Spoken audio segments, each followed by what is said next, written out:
So, and mga kaagri, papakita po namin yung interior ng ginagawa nilang madhouse. Tara. So, what's up mga kaagri? So, ayun po, na-invite tayo dito sa isang ginagawang farm. So, maraming salamat po kay Ate Mean Labadia at syempre kay Ate Merinette Labadia Nyaliga sa pag-invite po sa atin at i-cover itong kanilang pinapagawang madhouse.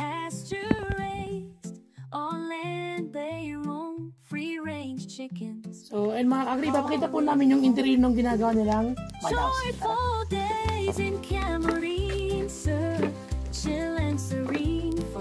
So, ay kung makikita nyo po, sabi kaya nga madhouse, so, gawa po siya sa putik. So, ito, napakita na kasi gawa na po siya.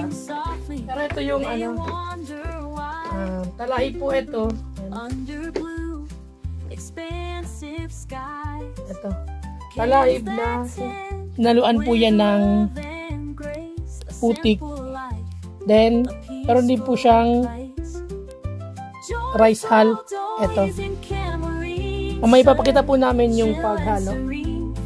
Then, meron po yung mga kawayan. Para dito po itatali yung mga inilagay na or yung hinalong may talahib at yung putik na pinaghalo. Then, yung mga ginamit po nila dito sa paggawa nitong madhouse na to ay dito lang po sa paligid at natural na mahanap po dito sa buhi. So, katulad po nito, ito po ay shell ng bibe or tawag sa amin ay bugiti. So, ito po. Ayan. Ayan. Yan po yung shell. Ito po, mayroon pang buo. Then, ito po yung pulverized niyang part. So, ito daw po yung gagamitin sa pinaka-huling coat. Ayan. Then, ito po yung sample ng binabad sa tubig. So,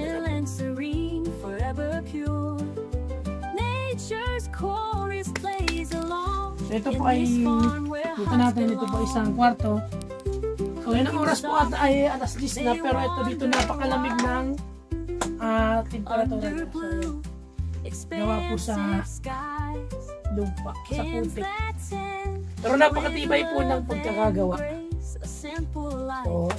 So, ito po gamit. Yan, kahoy, yan, nipa. Tapos ito, gawa sa putik.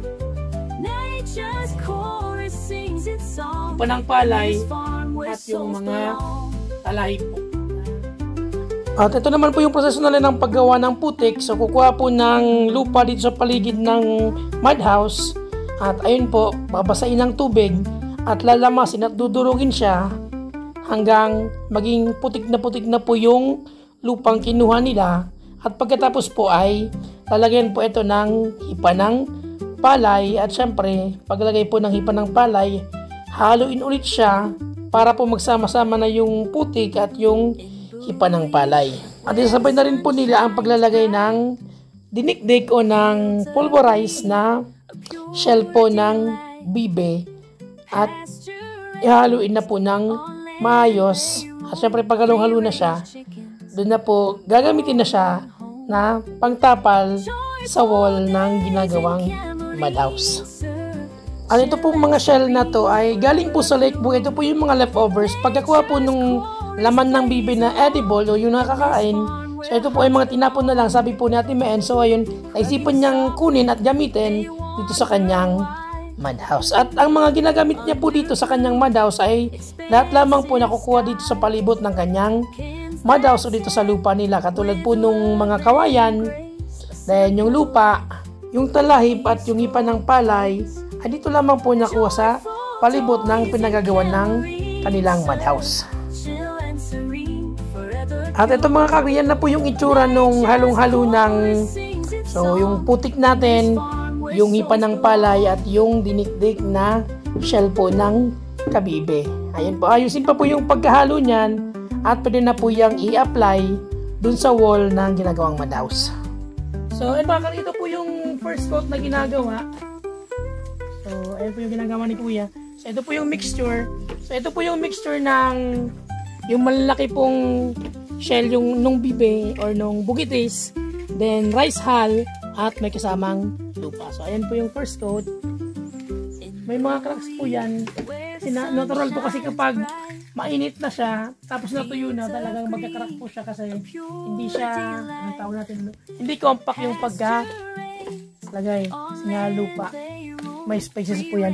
Then, ito po yung ginagawa ni Ate Mayan, ito na po yung halo ng pulverized na bibe. Then, meron po itong waterproofing at skim coat. Ito po yung halo. Then, ito na po yung itsura pag nailagay na. Para po hindi siya mapasok ng tubig at hindi po mag-crack. Minimize. Then, final paint after matuyo.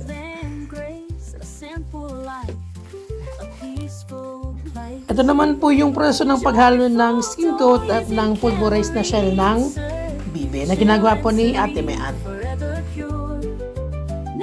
At ayun po, kapag nahalo na yung pulverized na shell ng bibe at yung skim coat, maglalagay na po ng waterproofing at hahaluin din po ito at lalagay ng tubig.